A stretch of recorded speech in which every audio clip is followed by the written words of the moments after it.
Gracias por estar con nosotros nuevamente en Conceptualizando. Como siempre, su cita jurídica semanal. Pero antes, nos gustaría pues siempre compartir un pensamiento que sea para usted y para su familia y que pueda ser de su utilidad. Apártate del mal y haz el bien, busca la paz y síguela. Y no te olvides, las malas compañías corrompen las buenas costumbres. Volvemos en breve en Conceptualizando.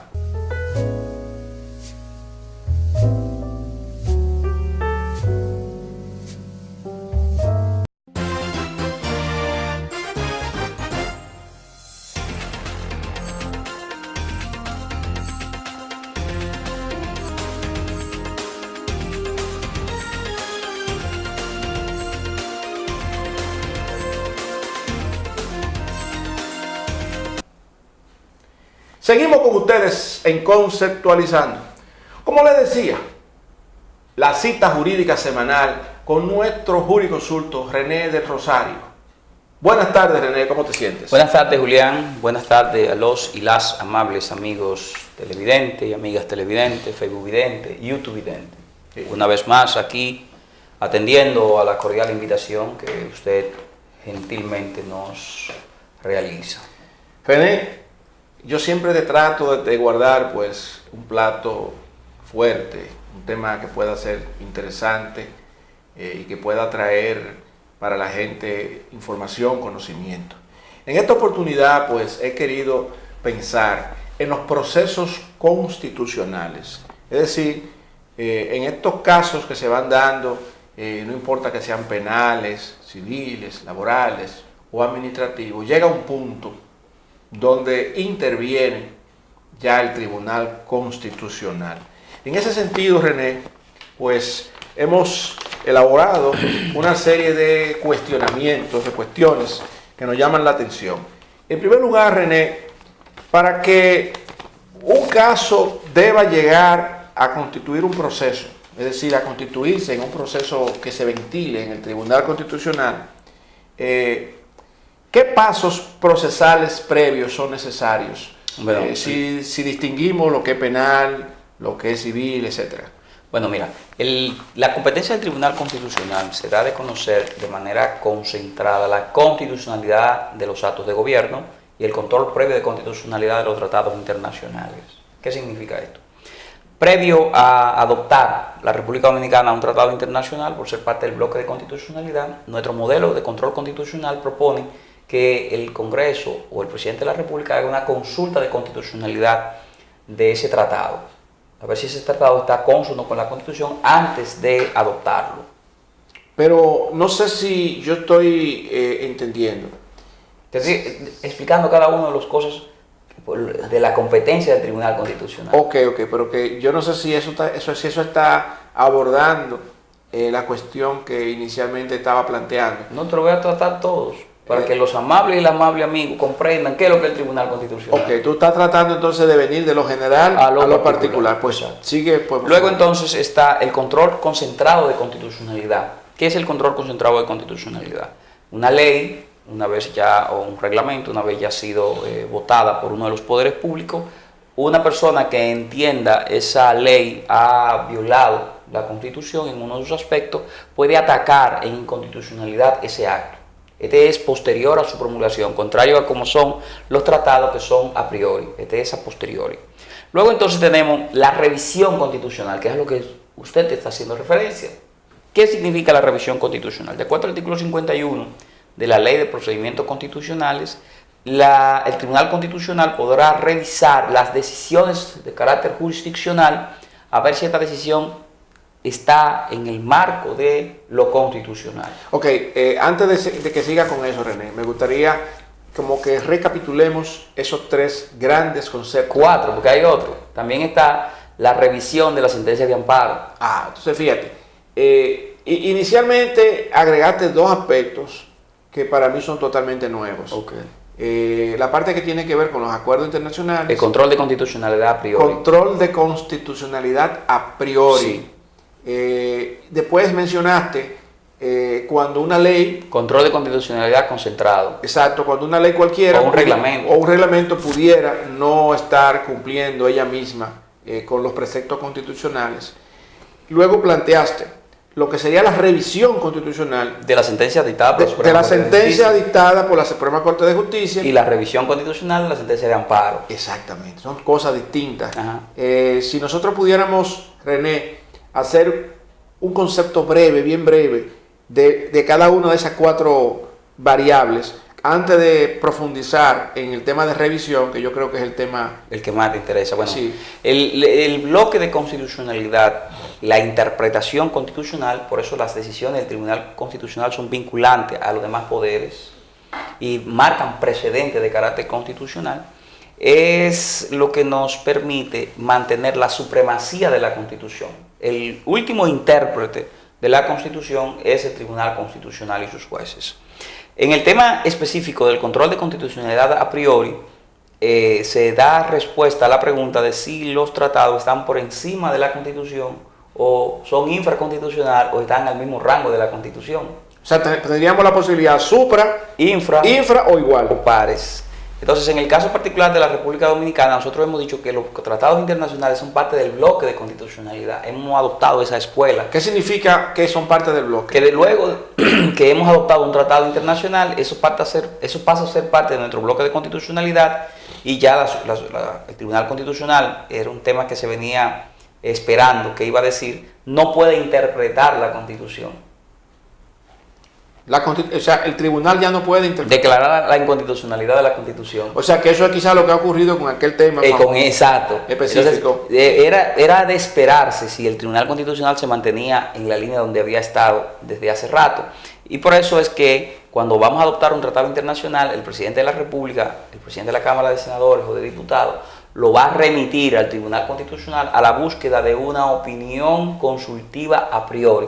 Porque una vez lo hayamos adoptado, eso pasa a ser parte de nuestro bloque de constitucionalidad y pudiese ser que el tratado contravenga la letra de la Constitución. Entonces sería como si la Constitución se contradijese a ella misma y habría que dejarla así porque no habría la posibilidad de su revisión. Por eso tenemos la figura del control de constitucionalidad. Hay una decisión consultiva interesantísima que fue un tratado de uso de suelo, frecuencia, y que suscribió el entonces presidente de la República, Leonel Fernández, con los Estados Unidos de Norteamérica, donde el Tribunal Constitucional dijo que eso violaba el principio de soberanía. Fue uno de los temas que le trajo mucho problema al Tribunal Constitucional, porque a los americanos no les gusta que le estén marcando temas con justicia extranjera. La de ellos sí, ellos aceptan eso. Que le marquen territorio. Sí, pero a la justicia extranjera no le gusta. Creo que fue una de esas pocas decisiones que el Tribunal Constitucional de la República Dominicana dio una sentencia de principio, apegada a la ley. O sea que cuando el Tribunal Constitucional dice que no se puede modificar el transitorio, no puede declararse inconstitucional. Exacto, que no se puede declarar inconstitucional, es apegándose a los criterios del bloque constitucional. Claro, porque no puede interpretar, no puede declarar inconstitucional la Constitución. Y eso es una decisión que se basa en ese criterio. Y no es una decisión política. No, pues conviene, porque recuerde que, fíjate que... Porque la gente lo ha visto como algo político. Porque las decisiones, hay un cuento muy famoso de un padre que juez lleva a su hijo al tribunal, y entonces el muchacho se sienta por el lado del fiscal. Entonces el niño va a la casa y dice, pues tú eres el mejor juez. Todo el mundo dice que juez más bueno, que juez más justo. Dice, mi hijo, lo que pasa es que tú te sentaste del lado de los que ganaron más. Mañana yo te voy a sentar del lado de la defensa.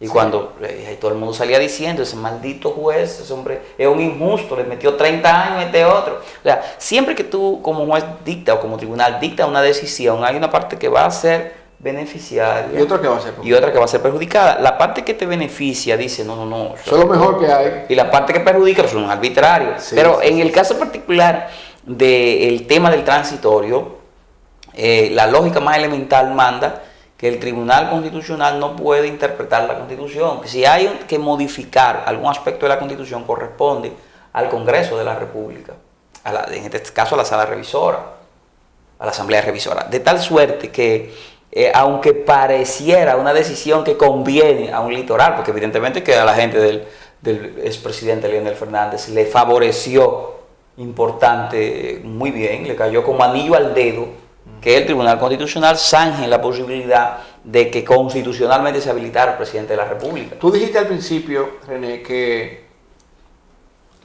el último intérprete de la Constitución era el Tribunal Constitucional. Sin embargo, ahora, con la explicación que me has dado, parecería que el tribunal no puede interpretarlo. Porque no puede interpretarlo, no puede declarar su inconstitucionalidad. Okay. Porque es una cosa distinta. Así que, mira, aquí lo que dice es que la ley deberá ser justa y útil en la decisión que ellos plantean ese tema. Y entonces, justo debe entenderse que es tal cosa, útil que es tal cosa. Ellos pueden hacer eso. Lo que no puede decir es, mire, este aspecto de la Constitución es inconstitucional. No.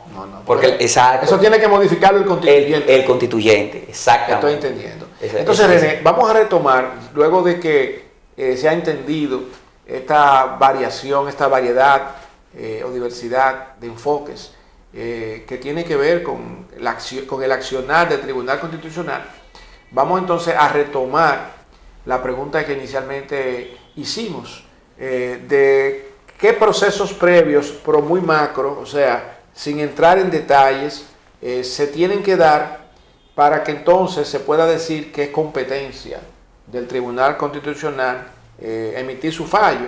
Me estoy refiriendo a lo que son los procesos penal, civil, laboral, administrativo, sin entrar en detallitos, sino... De cualquier naturaleza. Sí. Cada proceso tiene fase, cada rama del derecho se instruye por fase, su sustancia e instruye por fase. En cada fase hay una serie de garantías que están recogidas en la Constitución, muy especialmente garantías que marcan lo que es el debido proceso de ley. Y entonces estas garantías, una vez reclamadas ante un tribunal que no hizo reparo a salvaguardar este conjunto de garantías de las cuales son acreedores todos los usuarios del sistema de justicia, cuando se haya agotado la fase de la judicialización del asunto, o sea que ha llegado hasta la última instancia, la Suprema Corte de Justicia, esa decisión podrá ser atacada en revisión constitucional por ante el Tribunal Constitucional. Es importante destacar que en ese juicio de revisión constitucional no se van a verificar aspectos relativos al juzgamiento de los hechos ni valoración de los medios de prueba, salvo que en la valoración de estos medios de prueba y sustanciación de la causa se haya contravenido la letra de la Constitución. Por eso los juicios en materia de control de constitucionalidad, lo que es igual, de revisión constitucional de la sentencia, son en Cámara de Consejo. O sea, no va a haber un tribunal, yo nunca he visto una audiencia que se televise, y que no. En Cámara de Consejo los jueces revisan cuál es la afrenta constitucional que tú denuncias, donde tú dices, mira, esta sentencia en este proceso se violó, porque ni siquiera en la sentencia, es en el proceso, se violó tal aspecto de la Constitución. Nosotros estuvimos diciéndole al tribunal que, porque es otro de los requisitos de accesibilidad que se tiene a la jurisdicción de revisión constitucional, es que tú hayas denunciado el fallo constitucional. Tú no te lo puedes callar y después decir allá arriba, mira, me violaron tal aspecto. No, tú deberías, en la sustanciación de la causa, ya bien, y suponte que sea un caso penal, en la fase de la instrucción, en la fase de juicio y en la fase recursiva, ya tú debiste haber ido denunciando. De manera consistente. Consistente, exacto. Entonces el Tribunal Constitucional va a revisar qué pasó, porque si lo está denunciando, porque no le han hecho caso. Y las posibilidades que tiene el Tribunal Constitucional es de ordenar la nulidad del tema y ordenar que se vuelva a conocer otra vez. Y tribunales como el Tribunal Constitucional de España tienen precedente de que anulan la decisión. Pero una cosa, cuando el Tribunal Constitucional toma la decisión de anular y ordenar que revise otra vez, eso significa que tiene que comenzar de nuevo el proceso. Si ordena que tiene que comenzar, que anula y ordena que conozca de nuevo, pero es una facultad que ellos tienen de anular solamente. ¿Qué significaría eso? Declarar no conforme con la Constitución sin juzgar el fondo del tema, y entonces no hay caso. Eso es el equivalente a la casación con supresión, donde se casa, sigue en vivo y ya no hay caso, anula el caso. Eso se da en la Suprema Corte de Justicia. En la casación con supresión, pero... Explica bien esa parte, casación con supresión. La casación... Hay diferentes tipos de casaciones. Sí, pues una casación con envío y otra con supresión. Con envío es que se envía a un tribunal diferente al que conoció del asunto, en materia civil, laboral, administrativa al mismo tribunal que conoció del asunto en materia penal, pero con una composición distinta en algunos casos, porque también la Suprema tiene la facultad de mandarlo a una corte diferente. Y en ese caso entonces lo que resulta es que te han ordenado el Tribunal de Casación que vuelva a conocer del asunto, de que originalmente fuiste apoderado, porque el tribunal entiende que hay algún aspecto de la valoración de los medios de prueba, de la valoración de la ley, que ha hecho no conforme con el ordenamiento jurídico la decisión impugnada.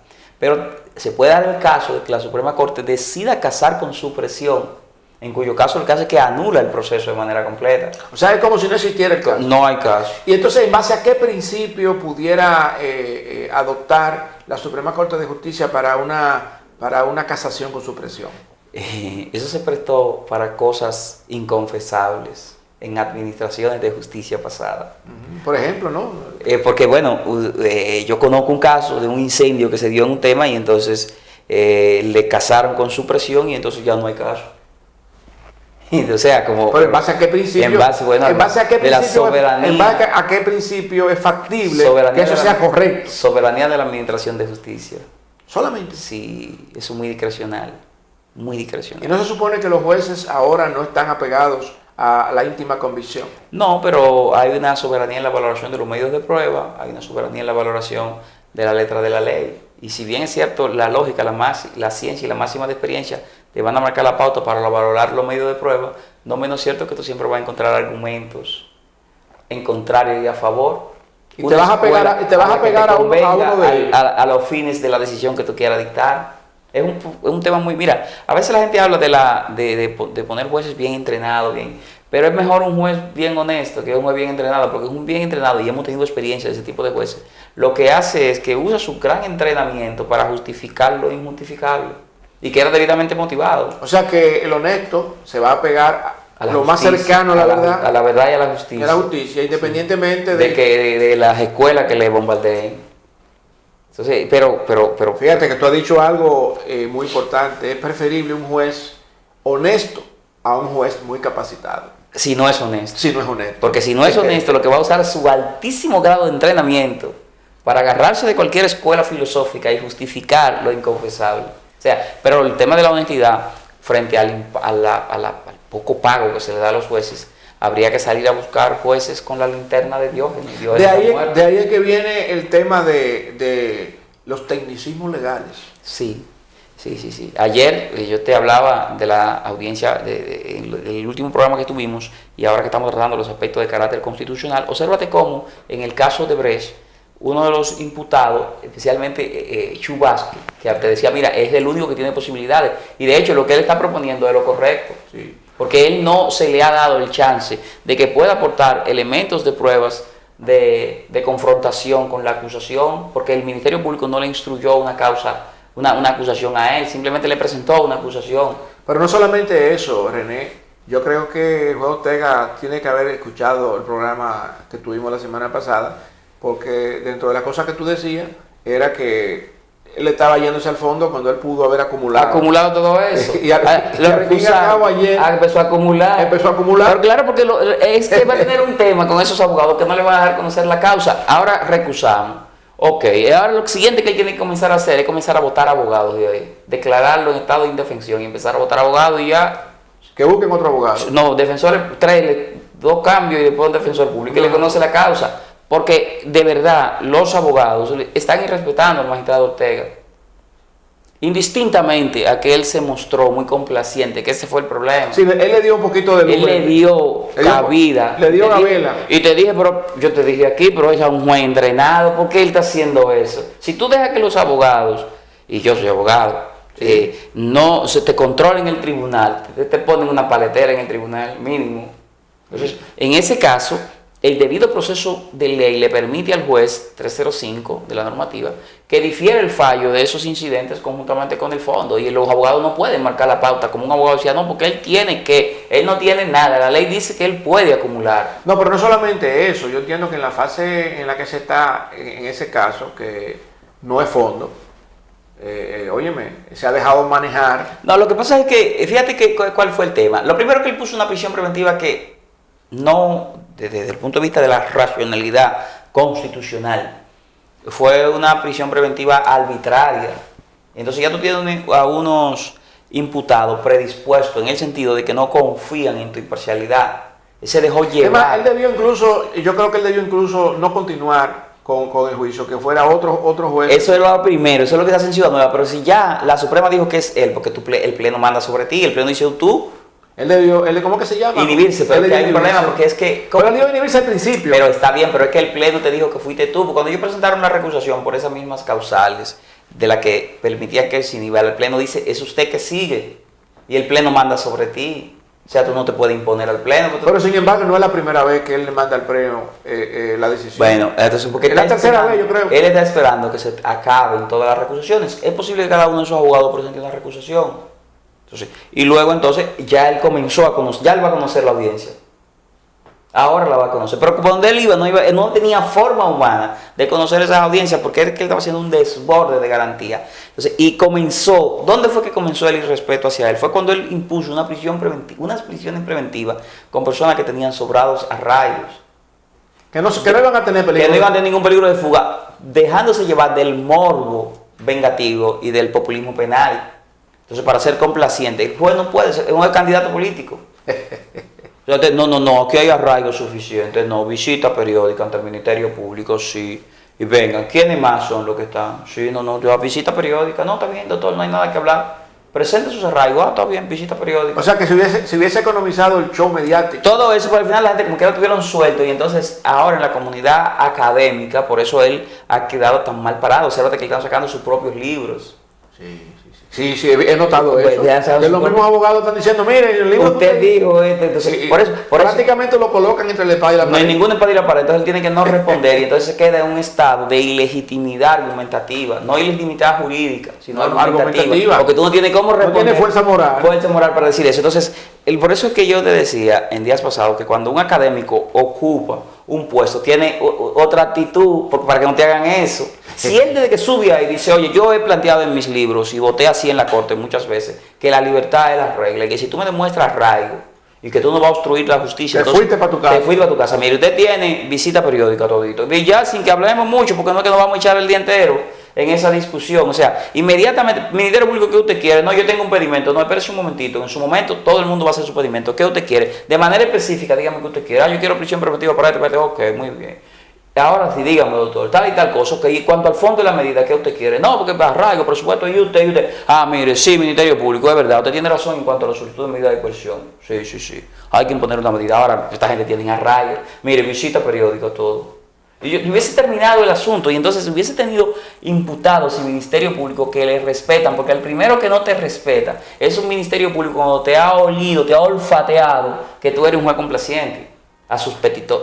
¿Y tú crees que esa complacencia que ha tenido, no estamos saliendo del tema, pero eso es parte del control de constitucionalidad de los procesos? Exacto. Ahí estamos hablando de esa garantía a la libertad. ¿Tú consideras que quizás había como esa crítica o ese comentario de que el juez Ortega no tenía la experiencia? No, pero que es un juez penal, ese es un privilegio fiscal. Entonces, como no tenía la experiencia en este tema, sobre todo en esa fase de coerción, pues quizás por eso fue más complaciente. Mire, él viene de fiscal, académico a carta cabal, uno de los mejores libros de derecho procesal, el del mismo. El que entonces, le están sacando los entonces él tenía la experiencia. Claro que tiene la experiencia y el entrenamiento académico, que se apartó de su origen como académico. No siguió su lineamiento como académico. ¿Por qué eso no le pasa al presidente de la Junta? O vea que no se le arme el mismo lío, porque lo que dice va a la academia y vaya a hacer lo que ustedes quieran, es así que va. Y hay un reglamento y tienen, no, eso no es a plazo perentorio, planteen, hasta en la audiencia ustedes lo pueden plantear, porque es un académico y él no le importa lo que tú le digas y se va de eso si tú lo jodes mucho.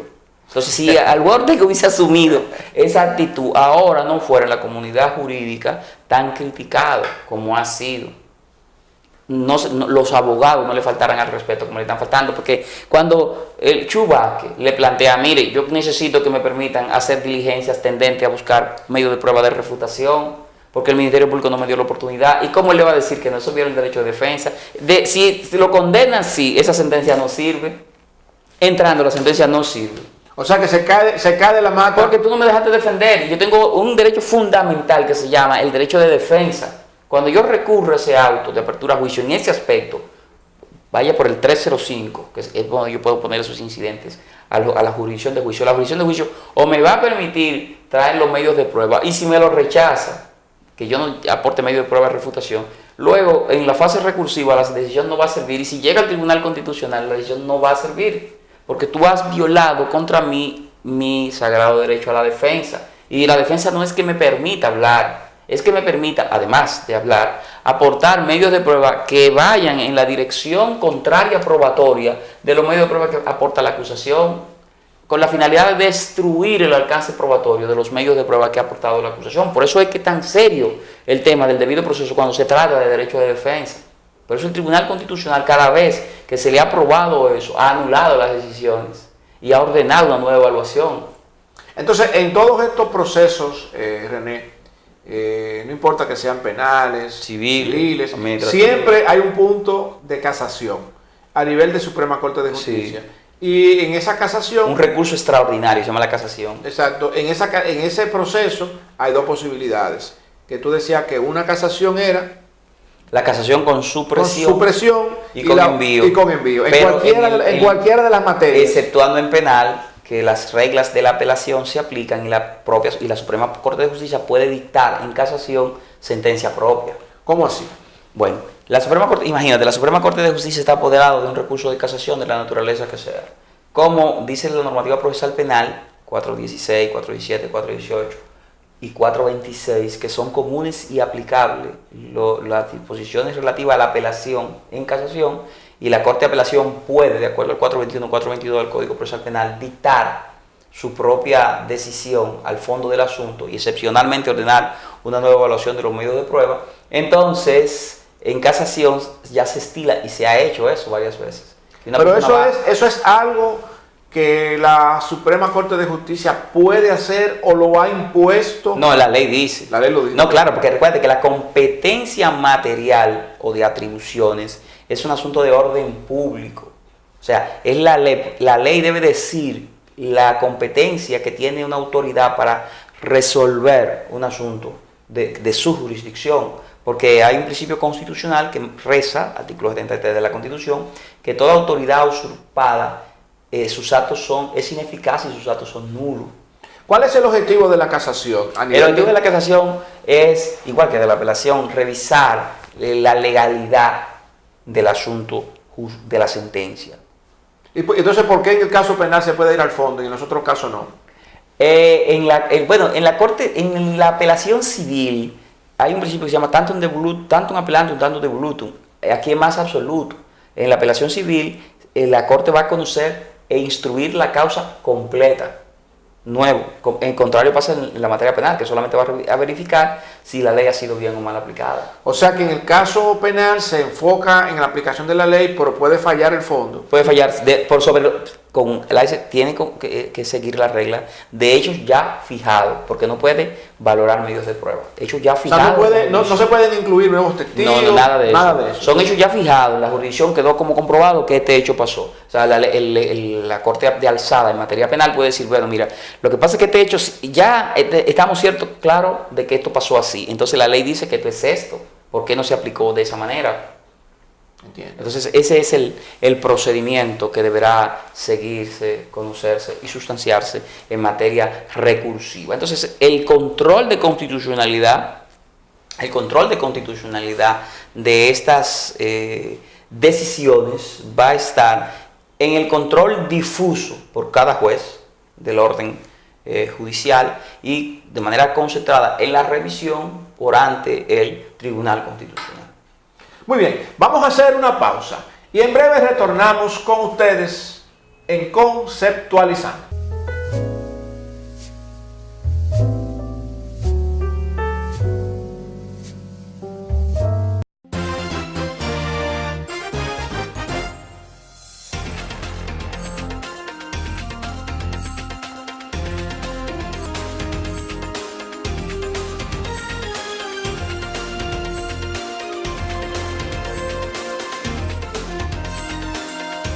Seguimos con ustedes en Conceptualizando.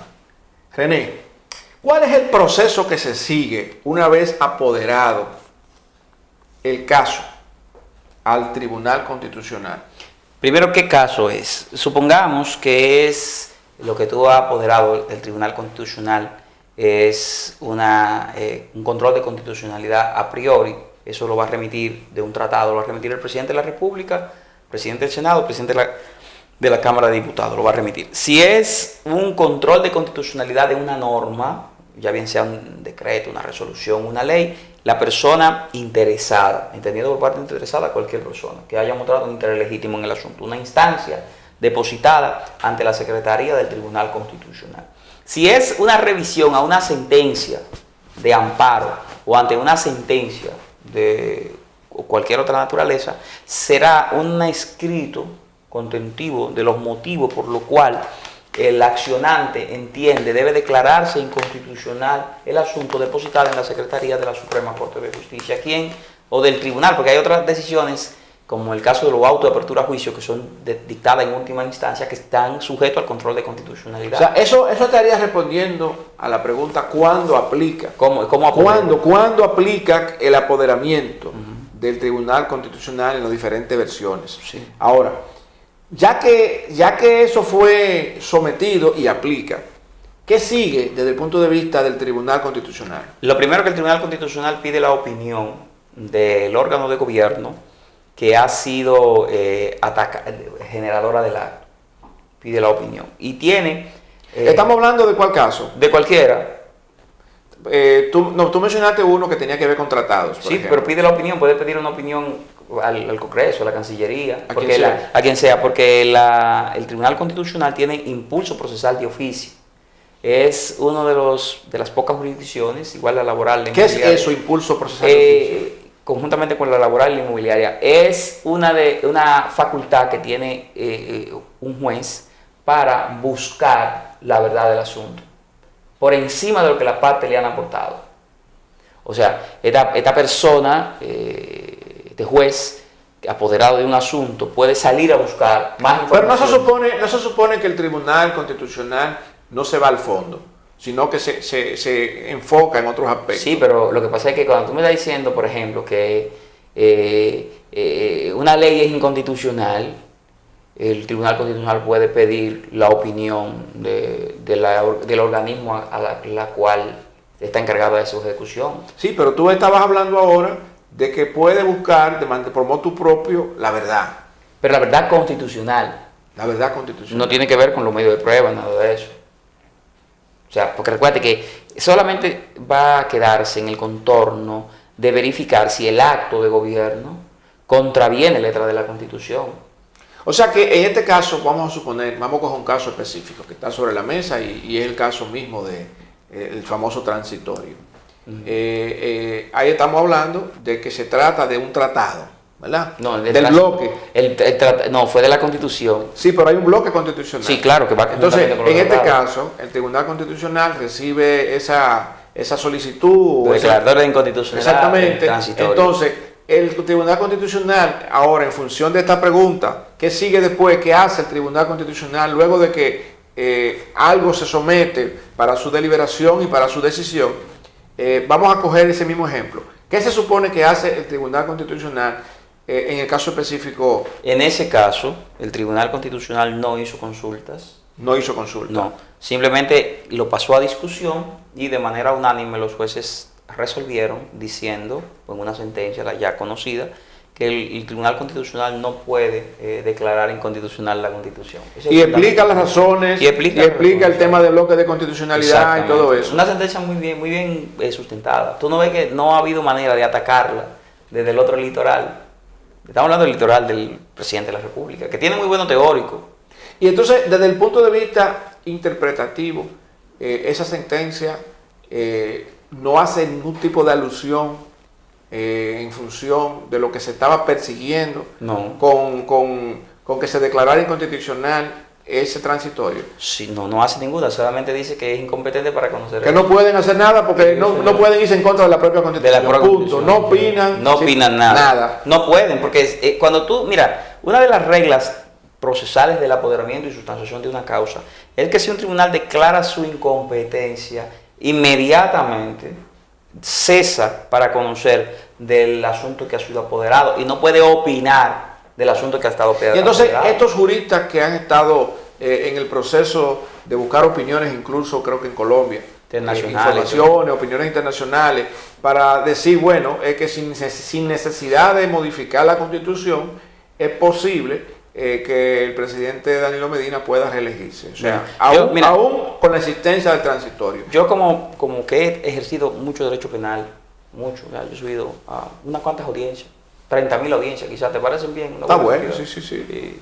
Desde juez penal. O sea. Pero tú no me estabas respondiendo, Pero yo te voy a decir, la respuesta, y yo se lo voy a dar al señor presidente de la República. Mire, presidente, no le haga caso a ese tipo de gente que es a usted que lo van a procesar penalmente. ¿Cómo así? Claro, porque está subvertiendo el orden constitucional. Eso es peligroso. Entonces, ¿al presidente lo pueden someter por eso? Sí. Porque de hecho está creándose una serie de enemigos de tribunales que son peligrosos para más adelante. O sea, yo creo que es el momento del presidente de la República apegarse a la seguridad jurídica y no hacerle caso a esa gente y desautorizarlo inclusive públicamente, porque los abogados, me decía mi papá, de que el consejero no va a pierde el consejo. Pero entonces significa que como quiera queda para esos fines el Congreso puede... El Congreso puede modificar, pero lo que pasa es que el presidente de la República en este momento, con el problema energético, con el problema de transporte, con el problema de los sectores industriales que tiene interno, y con la misma con división el descontento, división interna de su partido, él no tiene la fuerza que hace falta para concentrarse en una modificación constitucional, además de que llegaría muy debilitado. Entonces, eso traería como... Eso le traería todavía un descrédito mayor. Y una serie de resentimientos. Aún ganando la presidencia de la República, sería una de las gestiones de gobierno con más irrespeto a la figura del jefe de Estado que hayamos tenido de tiempo alguno, y entonces tendría que imponer un gobierno de mano dura. Yo no tengo memoria. ¿Cuándo fue la última vez que yo vi a la policía golpeando personas en la 27 a palo? Sí, yo lo vi ayer. Antes de ayer. Sí. Esas imágenes salieron en CNN Internacional. No, pero no solamente... Y a pesar de que el gobierno de la República intentó por todos los medios sofocar en los noticieros ese hecho, pero recuérdate, y eso pasó en Egipto con Mubarak. Intentó sofocar, pero ¿y qué tú haces con las redes sociales? Las apagas. Bueno, a pesar de que aquí dijeron que habían 15.000 personas chequeando las redes sociales y los teléfonos y todas las llamadas y todas las cosas, por un lado, y parecería como que estuviéramos viviendo en un régimen de fuerza. Bueno, porque cuando, fíjate, ¿qué es lo que hace que se pueda tener un gobierno de paz? Es la confianza que los gobernados tengan en ese gobierno. Y el nivel de reclamo y tolerancia que los gobernados tengan sobre ese gobierno. Tú tienes, la empleomanía de la nación no llega a 1 millón de personas. Sin embargo, tú tienes viviendo en República Dominicana aproximadamente 14 millones de personas, entre extranjeros, dominicanos y mal contados.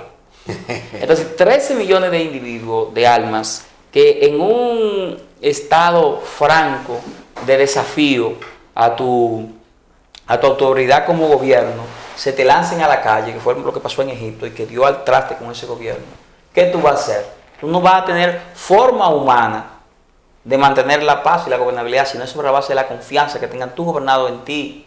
Entonces, cuando se te comienza a quebrar los niveles de apoyo, se llaman aquí, ¿verdad? Ustedes le cambian los nombres, ¿verdad? Pero esos niveles de confianza que se representan en apoyo, entonces tú vas a tener una situación y vas a tener que mandar a la policía a darle palo a personas que iban para su trabajo.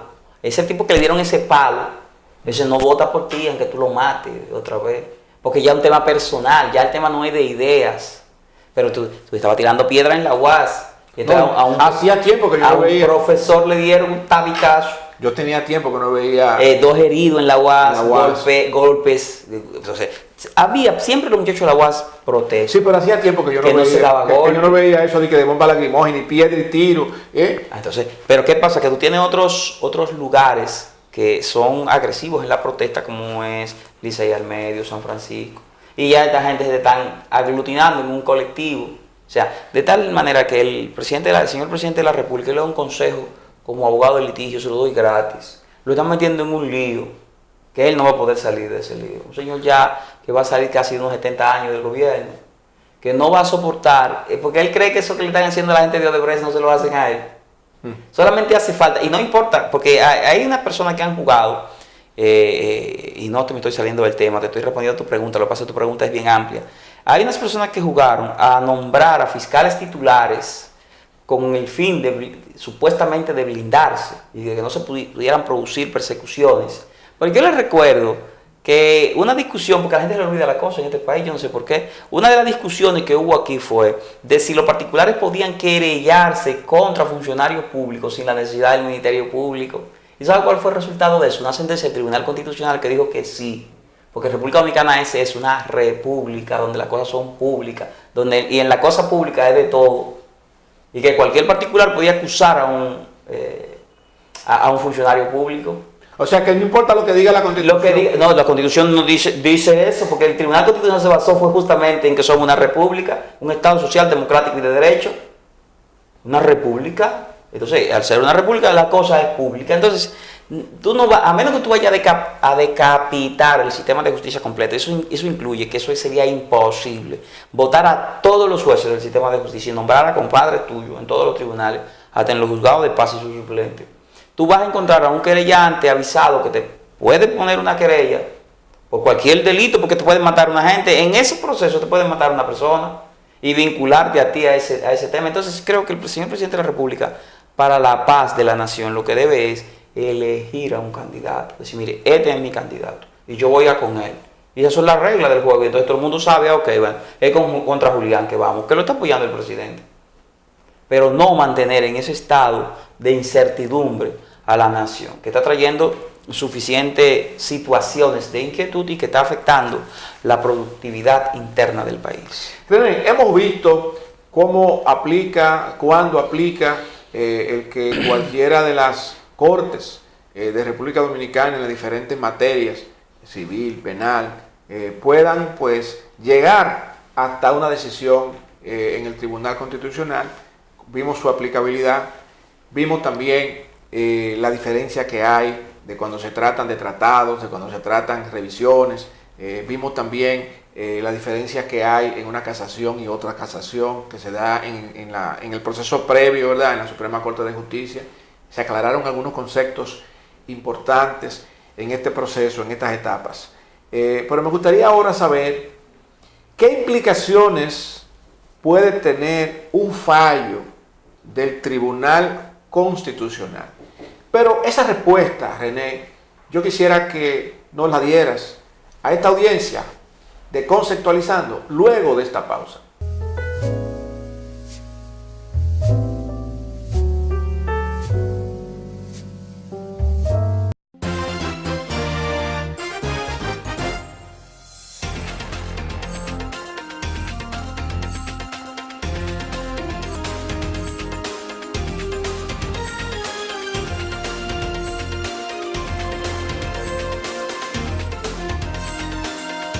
Gracias por continuar con nosotros en Conceptualizando. René, antes de esta pausa, preguntaba, ¿qué implicaciones pueden tener Tienen los fallos, las resoluciones, las decisiones del Tribunal Constitucional? Mire, los tribunales constitucionales se conocen como los legisladores negativos. ¿Qué significa legislador negativo? Muchos autores a lo largo de esa teoría comienza en Europa. Sus decisiones son vinculantes a todos los poderes y todos los habitantes del territorio. ¿Cómo vinculantes? Vinculantes y de obligatorio cumplimiento. ¿Vinculante qué significa? Que te obligan a su cumplimiento, te precisan. Para todo el mundo. Para todo el que está aquí. Si el Tribunal Constitucional, por ejemplo, recientemente había un tema con las fuerzas públicas en República Dominicana. Y es un tema terrible. ¿Cuál es el problema que pasa para ponerte un ejemplo, ejemplificarte eso y que los amables amigos televidentes, facebookvidentes e youtubevidentes nos entiendan? En la Suprema Corte de Justicia, en un desborde resolutivo que tiene la Suprema Corte de Justicia, da una resolución donde prohíbe a los ministeriales y a los notarios que puedan ejecutar sentencias sin fuerza pública. Sin fuerza pública. Sí. Entonces, los ministeriales y los notarios fueron al Tribunal Constitucional a proponerle al Tribunal Constitucional que declare inconstitucional esa resolución porque esa resolución está modificando una ley. Hay una ley que dice que el ministerial lo que necesita son 2 testigos y un título cierto, líquido y exigible, y bajo su responsabilidad va a ejecutar la decisión. Si lo ejecutó mal, eso es su responsabilidad. Entonces, la decisión del Tribunal Constitucional recientemente fue declarar inconstitucional la resolución de la Suprema Corte de Justicia. ¿Qué decía? Que tenía que ir con una fuerza pública. Es decir, autorizada por el ¿cuándo Ministerio se Público. necesitaría una fuerza pública? Nunca. Nunca. Si es para una ejecución civil, porque para eso tiene un oficial público que se llama notario público.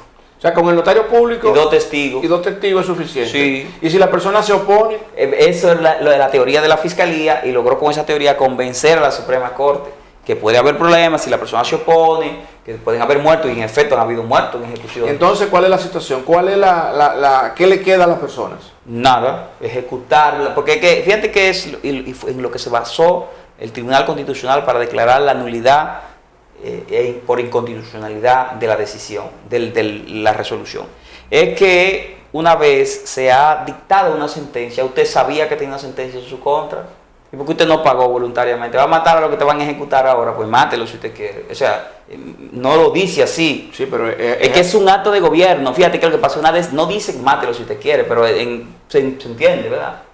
Es un acto de gobierno la sentencia, y el acceso a la justicia se garantiza, dice el 149, cuando la justicia te permite accesar a ella, te juzga tu asunto en contra o a favor, con la debida independencia, imparcialidad y transparencia del asunto, y luego ejecuta a los sentenciados. puede que no lo esté ejecutando, porque Claro, le está dejando a la gente que resuelva. No, a su los problema. notarios, no es porque no puede ir el ejecutante Pero espérate, el notario va a ir solo para allá. con dos algo así, con dos testigos. Dos testigos que son alguaciles. Sí, sí, son gente. Son Pero gente. espérate, ¿cuál es? Generalmente tienen de 4 y 5 fichas. No, pero tú lo estás cogiendo como a relajo. Pero es la verdad. Yo siento que con estos ha quedado más desprotegida la población. No, pues pague. Porque lo que pasa ¿Que pague a quién?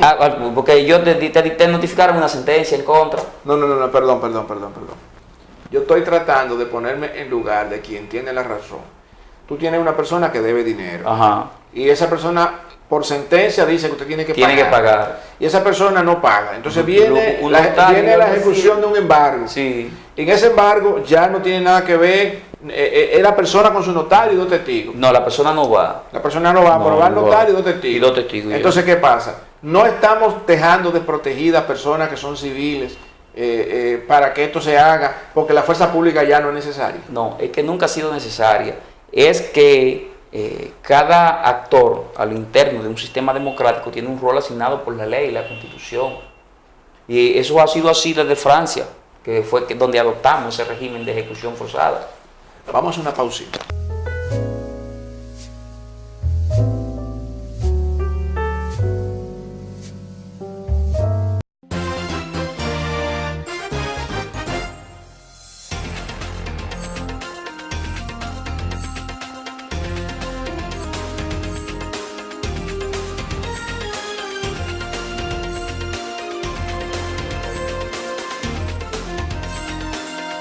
René, yo estoy entendiendo que hemos dejado desprotegida a las personas. ¿Al deudor o al acreedor? En este caso al acreedor.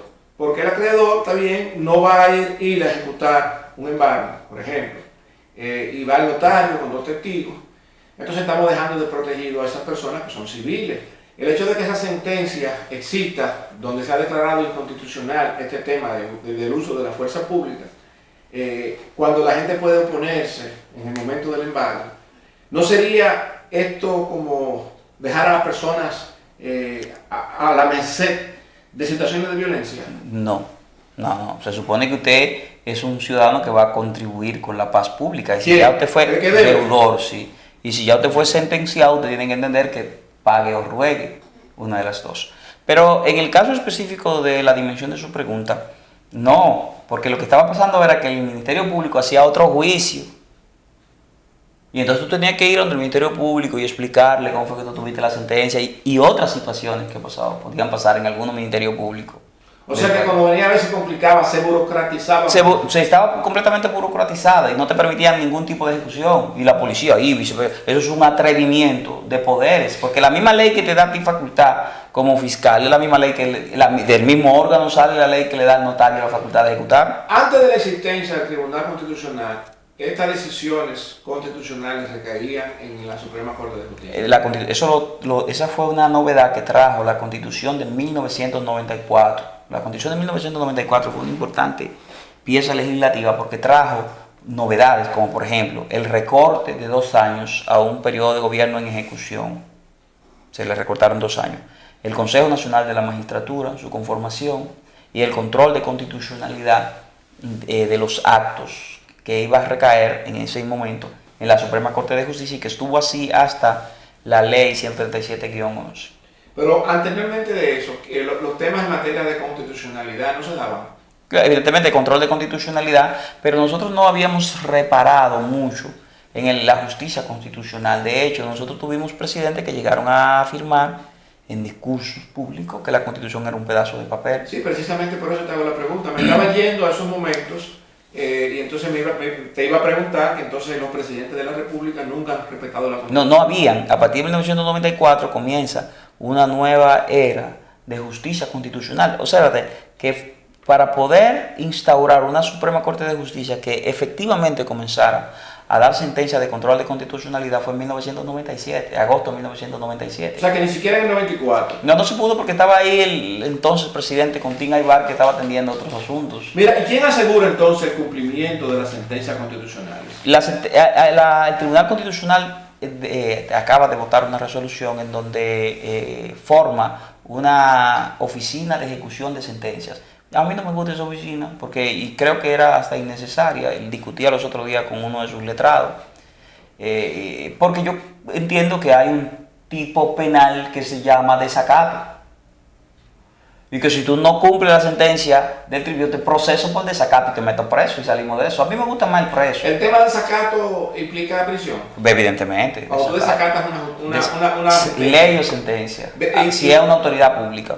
Y no importa que sea el tribunal que sea. No importa quién sea, porque recuerden que son oponibles a todo el mundo. Me refiero a la sentencia del Tribunal Constitucional.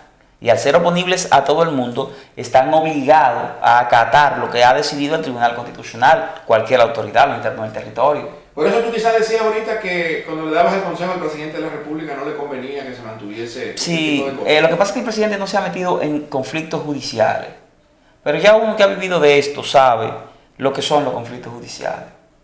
Entonces, cuando tú le dices al presidente que el presidente es inteligente, no saltarse la ley positiva, porque saltarse la ley positiva trae consecuencias muy negativas a la vida de una persona cuando ya está desvestida de la autoridad de presidente de la República. Sí, porque la gente le cae arriba de todas formas. Te cae encima y entonces tú te vas a colocar en lo que se llama la línea de vulnerabilidad, dice el profesor Eugenio Zaffaroni. Entonces, lo que te salva del desborde del brazo punitivo del Estado es que tú no estés en la línea de vulnerabilidad. ¿Y cómo yo estoy en la línea de vulnerabilidad? En la medida que he cometido efectivamente la conducta punible o en la medida que estoy colocado físicamente en un estadio de vulnerabilidad. ¿Qué te quiero dejar dicho? Hay personas que tienen muchas más posibilidades de ser afectadas por la justicia penal a título de víctima o de imputado si tú vives en las afueras, en los barrios, que una persona que vive por aquí. O sea, él está a grado de vulnerabilidad, pero tiene más vulnerabilidad inclusive una persona que vive por aquí arriba si ha cometido conducta punible. Porque el brazo, que ha cometido crímenes y delitos, ¿verdad? Porque el brazo punitivo del Estado te va a caer detrás. Y hoy tú puedes tener el brazo punitivo del Estado, pero mañana no. Además de que en el modelo de persecución penal de República Dominicana, un particular puede ser tu querellante. Entonces el presidente de la República en este momento no es inteligente cuando se abre frente de esa naturaleza, porque la línea de interpretación de los actos de gobierno y temas como estafa contra la cosa pública, lavado de activos, abuso de autoridad, son temas que son muy subjetivos y que yo te puedo imputar un tema de eso.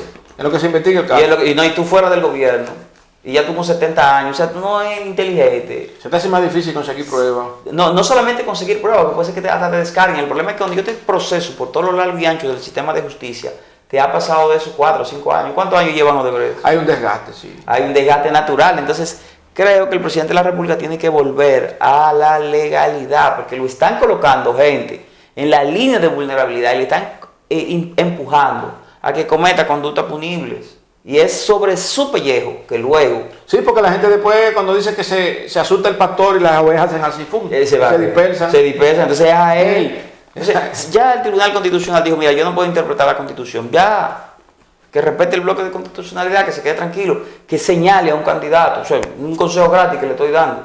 René, Al que él quiera. son juristas los que hacen las leyes, ¿verdad? No, No. son legisladores, eso es lo malo.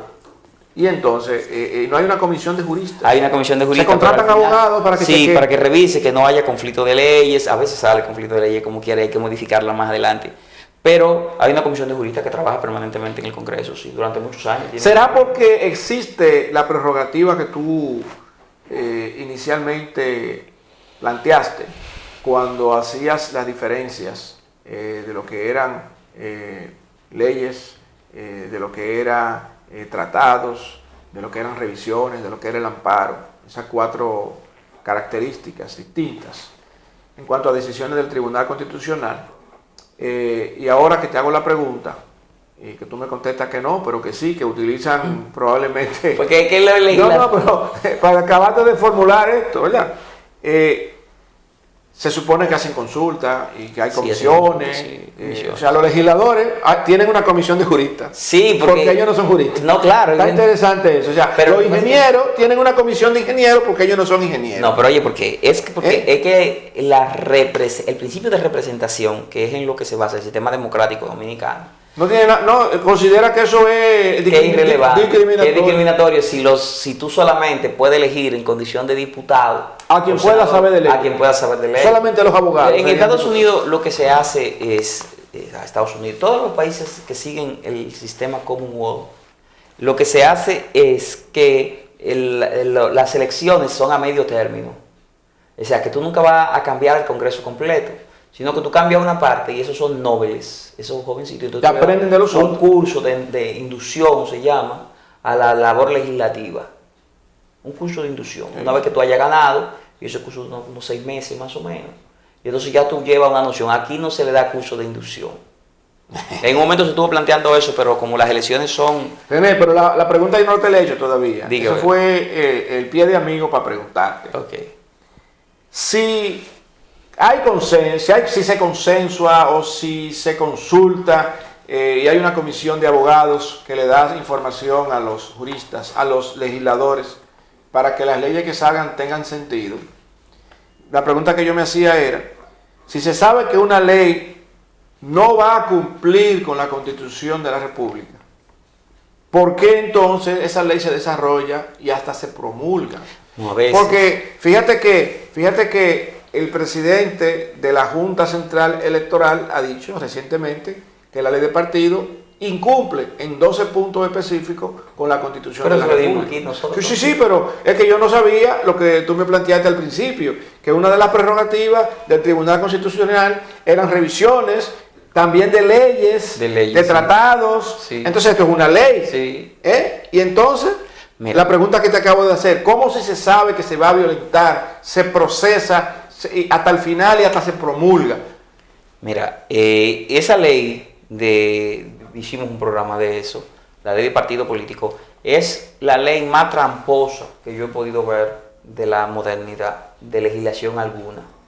Porque es una ley que trata no solo de poner mordaza, esta trata de poner trampa en los pies a los dirigentes de un partido. Ya nos dimos cuenta el día, y los amables amigos que nos acompañaron ese día, de que la ley tiene un plazo para que tú puedas ser candidato, tú tienes que estar dentro de ese partido. Era supuestamente para evitar el transfugismo, pero el transfugismo y meterte preso son dos cosas como muy distintas. Sí. Que tú no podías, si participabas en una convención, después irte a otro partido. O sea, una serie de situaciones que pareció que la gente del litoral, del entorno, el presidente de la República, diseñó con la finalidad de que ningún dirigente descontento, que tuviese un descontento, pudiera irse fuera del PLD porque ya los plazos no dan. Pero más cosas, el modelo de elección del candidato queda a sus anchas, que desde encuesta hasta primaria, hasta aclamación. Mecanismo total y absolutamente antidemocrático, cuando ya lo que estábamos luchando en República Dominicana era para un sistema de primaria interna en todos los partidos, en donde todos los miembros del partido fueran consultados, al menos para la elección de los puestos selectivos, donde yo digo, bueno, porque yo tengo algún valor como militante. Sí. Tengo voto. Tengo voto. En este caso, lo que hemos tenido es una devuelta al sistema democrático. Por eso que yo te estoy diciendo, el señor presidente de la República está jugando con el sistema legislativo. Eso es muy peligroso. Porque yo se lo puedo decir porque estoy de la academia, yo no me puedo imputar del gobierno, yo no trabajo en el gobierno. No, yo no tengo contrato con el gobierno ni nada. Pero hay otros abogados que sí tienen contrato con el gobierno, que saben esto mismo que yo le estoy diciendo, pero que no se lo van a decir. Porque tienen miedo de entrar en contradicción abierta con el presidente de la República, porque sería un problema. Tú discutir con un presidente, tú con un sueldito de 200, 300 mil por ahí, un contratico bueno por ahí, una cosa. Entonces, el sistema legislativo, el sistema constitucional, el presidente no lo toca. Porque ese conjunto de garantías que brinda el sistema constitucional son precisamente para todos los habitantes del territorio, y el presidente en un momento deja de ser presidente. René, la pregunta que yo hace un rato te hice, no sé si ha sido respondida en su totalidad, que decía que después que el Tribunal Constitucional ha sido apoderado, que sigue desde la óptica del Tribunal Constitucional, y creo que solamente te referiste a que puede hacer una consulta, y de ahí como que nos salimos un poco. No, te dije, se va a discusión de plenaria de los miembros del Tribunal Constitucional y van a dictar una decisión que va a ser oponible a todo el mundo. Y ese consenso o esa discusión que se forma allí, ¿es en base a qué? Entre los jueces del tribunal. Sí, pero ¿en base a qué? ¿En base a los documentos del caso per se? De los casos y de las investigaciones que el tribunal haya podido realizar, si entendió que fuera necesario realizar. En ese sentido, ¿el tribunal tiene que recibir el expediente completo? Sí. Del caso que se trata? Sí, del caso entero. No importa cuántas páginas tenga. Y lo puede pedir. En caso de que no, bueno, mándenmelo. Por eso es que tiene ese poder. Porque es muy bueno, ¿verdad?, que a ti como tribunal, Alta Corte, Suprema Corte, Tribunal Superior Electoral, Tribunal Superior Administrativo, un amparo, entonces tú dictes una cosa mostrenca, y entonces te interponen un recurso de amparo y tú solamente mandas una parte del tribunal, del expediente. ¿Cómo se diferencia? Tiene la facultad para mandarlo a pedir completo. ¿Cómo se diferencia desde la óptica del Tribunal Constitucional lo que es la revisión y lo que es amparo? Mira, es que el Tribunal Constitucional no conoce amparo, conoce revisión a la sentencia de amparo. Sí, o sea, pero tú dijiste que podía tomar decisiones en función de esa revisión que podía hacer a una sentencia o a una de amparo. ¿Cuál es la diferencia entre una cosa y otra? El amparo es un mecanismo de protección constitucional que procura, como su nombre lo indica, amparar, proteger a una persona en estado de vulnerabilidad frente a un abuso en su dignidad humana o sus derechos fundamentales, al derecho a la propiedad, a la seguridad jurídica, al debido proceso, que hay una discusión si el debido proceso es una garantía o es un derecho fundamental, al derecho a la defensa. Entonces, frente a una persona que dice, bueno, mira, me han despojado de mi propiedad, puede pedir una acción sencilla para que el Estado les restaure ese derecho de propiedad. La decisión que emana de ese tribunal, hay un amparo muy especial que se llama amparo de cumplimiento, que es una ley, y entonces el funcionario que le toca cumplir se niega a cumplirla. Yo puedo atacarlo en una querella por desacato o pedir que eso se contra él, pena a él, o pedir al juez de amparo que ordene el cumplimiento de esa decisión. O sea, fíjate, yo tenía una pregunta y ahora que tú dices eso, yo creo que se relaciona. Yo lo había redactado, esa pregunta. Entonces la pregunta decía, y tenía quizá un poquito de susurrapa de chismografía política. Okay. Sí, que si era parte de la corrupción del sistema, vamos a llamarle judicial, administrativo, policial, político, el no acatar las resoluciones o las sentencias. Eso es desacato. Espérate. Entonces, tú lo acabas de decir. Es un delito, tú puedes entonces venir con amparo. No, yo puedo pedir amparo, pero tú mencionaste en el caso de amparo para la ley, un funcionario que no quiere hacer lo que tiene que hacer. La ley, que diga la ley. El Tribunal Constitucional, erróneamente entiendo yo, dijo que yo no me puedo amparar para que cumplan una sentencia. Un error.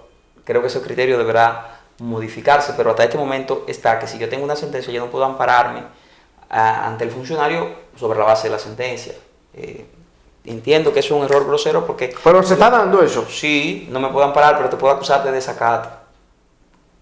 Porque el Tribunal Constitucional... Entonces en el caso de que una sentencia que favorece a un ciudadano, Sí, tú no me la ejecutas. el Estado es que tiene que cumplir. Una persona, porque Y el, siempre hay una Estado, y el persona. Estado no le da su gana. Hay una persona, porque sí. hay un funcionario que dice que no. Desacato, una conducta punible. Exactamente. Aquí se da mucho el tema de búscame lo mío, si tú quieres que yo haga esto. Si tú No, eso es quieres desacato. Eso es desacato. Desacato. Y es una figura jurídica que tiene pena. 5 años tiene pena fuerte. No importa quién sea el ciudadano. No tiene que ver, porque recuerda que la paz pública y la seguridad jurídica son valores presentes en el Estado social, democrático y de derecho, que nosotros somos parte, lo que nosotros somos y que se fundamenta en la dignidad humana. O sea, que entonces ningún habitante del territorio puede colocarse por encima del gobierno, se llama summa potestad. En el caso de la República Dominicana, René. Y el gobierno es una institución, no es una persona. Sí, en el caso de la República Dominicana, que es signatario de una serie de acuerdos internacionales, esos acuerdos están por encima de la Constitución o pertenecen al mismo nivel. Al mismo nivel. Bloque, por eso tenemos el modelo de control constitucional de tratados internacionales a priori. Antes del presidente aceptar y suscribirlo, después que lo autorice el Congreso, entonces ellos deben, el Tribunal Constitucional va a hacer una revisión constitucional. Antes de que se apruebe. Antes que se apruebe, ¿sabes? Pero entonces, perdón. Antes se ratifique. Eso es antes de que el país, a través de los funcionarios, que en este caso es el presidente de la República, firmen ese acuerdo. Congreso, o el Congreso firmen ese acuerdo. Antes. Debe ir a control de constitucionalidad previo, porque después se va a volver parte del bloque de constitucionalidad. De hecho, cuando se vuelve parte del control del bloque de constitución, ajá, ¿qué está por encima de la Constitución? Nosotros cogimos la paridad. Somos iguales. La paridad, sí. O sea, no existe nada, somos pares, pero nadie está por encima. No, paridad. No, aquí todo es par o infraconstitucional, en la jerarquía kelseniana de la aplicación de la ley. La Constitución y el bloque de constitucionalidad, las leyes orgánicas, las leyes ordinarias, reglamentos, resoluciones. René, hemos llegado a la recta final de esta cita jurídica en la que esperamos que esta audiencia, pues, como siempre, se haya alimentado de tu experiencia y tus conocimientos en materia jurídica. Y agradecemos, como siempre, tu presencia en Conceptualizando. Y gracias a ustedes por seguir con nosotros cada día en Conceptualizando.